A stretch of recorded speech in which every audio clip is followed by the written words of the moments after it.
one of the reasons I kind of pulled back away from it. I thought to myself, let me try to inspire people in other ways, because I've got social media. I can show people, yeah, it's easy to keep in shape. You don't need to compete to keep in shape. And rather than pushing and promoting a federation, I just thought I'd just, promote myself.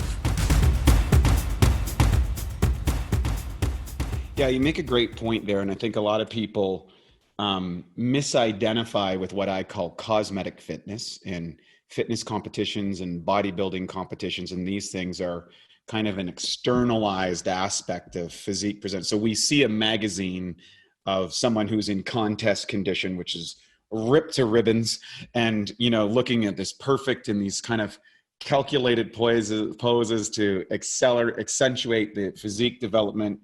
And we automatically assume that that person is at a higher level of fitness or a higher level of health.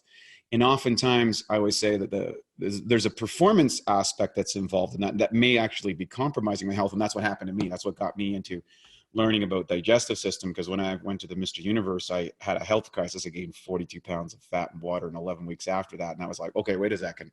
I've learned to build the body from the outside in, but there's something going on inside me that I'm not addressing.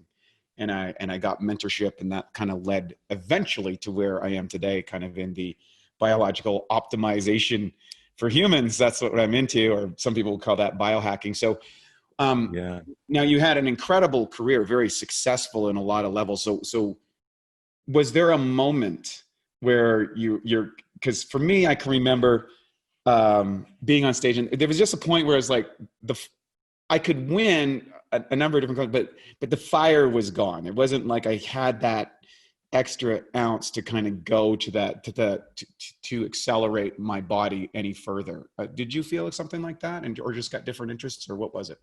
Yeah, I think it was a combination, because I was competing in a natural bodybuilding federation. And there was one time I competed in Miami, and the competition just excelled like times 10. I was like, wow, these guys, they look incredible. And I remember speaking to a guy backstage, and I was like, wow, I never knew that natural physiques can excel to look like this. And then the guy said to me, what, you think everybody is natural here? I was like, yeah, of course, it's a natural show.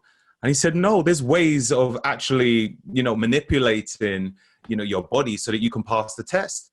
And he was like, that person's not natural, that person. I was like, no.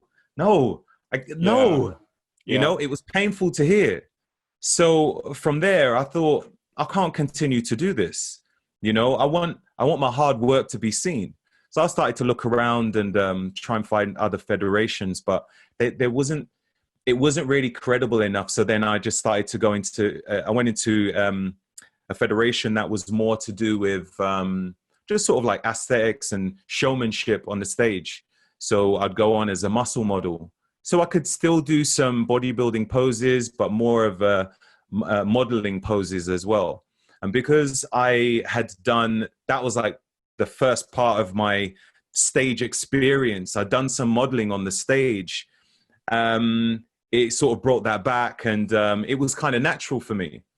Can't remember where I was going with this now. We were talking about kind of that moment where you started to transition. So, because I think it's important for people, especially right now, people are being forced into transitions, and maybe how your life was living in the past is now in changing. So there's a psyche that kind of happens when you transit from sprinting to bodybuilding, and then bodybuilding kind of into more of a showman type aesthetic appeal, and then into biohacking. So these little kind of components, I think, are great moments for people to recognize that, hey, we don't always have it all figured out. There's transition. First time when I actually went on the stage, I used to subscribe to Men's Health magazine, and I'd have that delivered to my house like every month.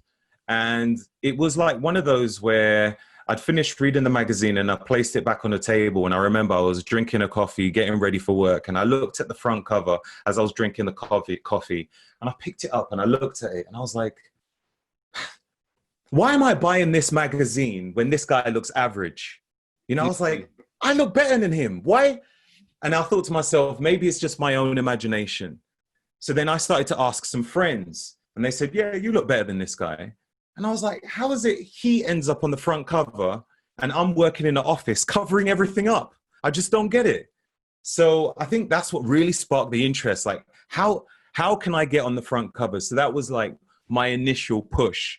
So then I never had any experience with photo shoots. So I had no idea how I'd end up on a front cover if I didn't even do photo shoots. So my first step was, let me go to some photo shoots and get some experience in front of the camera. And when I went to a few photo shoots, then one of the photographers said to me, have you actually considered competing? You have an amazing physique. And I didn't actually know that there was natural shows, because I'd been looking in magazines and all I knew of was like the Olympia. Right, and I was exactly. like, Nobody's well, thank you natural very much, but I'm not that big. These guys, they're giants. And he goes, yeah, that's because, you know, they're on stuff, but I'm talking about a natural show. And I was like, does that even exist? I had no idea. So I think I discovered this in, 2009. And when I discovered it, that's when I started to look into, okay, which show would I want to do? And that's sort of like where it kind of cascaded. I think when I had like some experience on the stage, it was loads of fun. I thought it was amazing. I was getting loads of highs. And then I think as it started to become a lot more popular, I started to notice that it was, people were starting to pay their way for placement, and it was starting to look like just a bit political. And I didn't really want to get involved in that, because I just love being on the stage, and that is it. I just wanted to compete. That is it. But then I saw like, it, you know, you'd have to get your tan from the right place. Who is your coach? Who's prepping you? I was like, I don't need a coach. I know how to diet. Oh yeah, but you got to get the right coach if you want to place. I was like, really? Well, I don't need a coach. And you had to get the right trunks from the right place.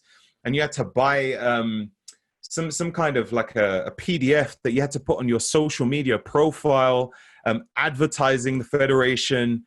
And I was like, I'm not really feeling this. All I want to do is compete and enjoy myself. I love the sport, but it's I don't know, it's starting to become a bit too structured and taking my love out of competing.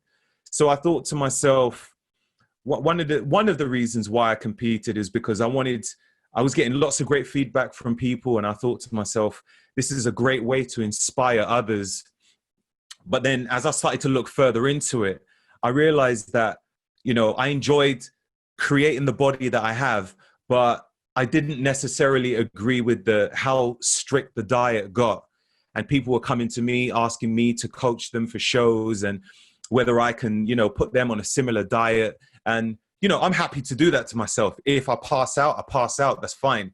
But I don't want to be responsible for causing, you know, someone to have like kidney failure, or I don't know, just like some irreversible sickness because I've put them on a really bad diet, you know?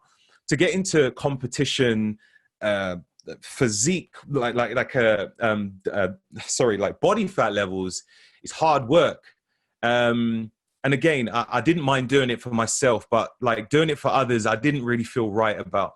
So that was the reason why one of the reasons I kind of pulled back away from it. I thought to myself, let me try to inspire people in other ways, because I've got social media. I can show people, yeah, it's easy to keep in shape.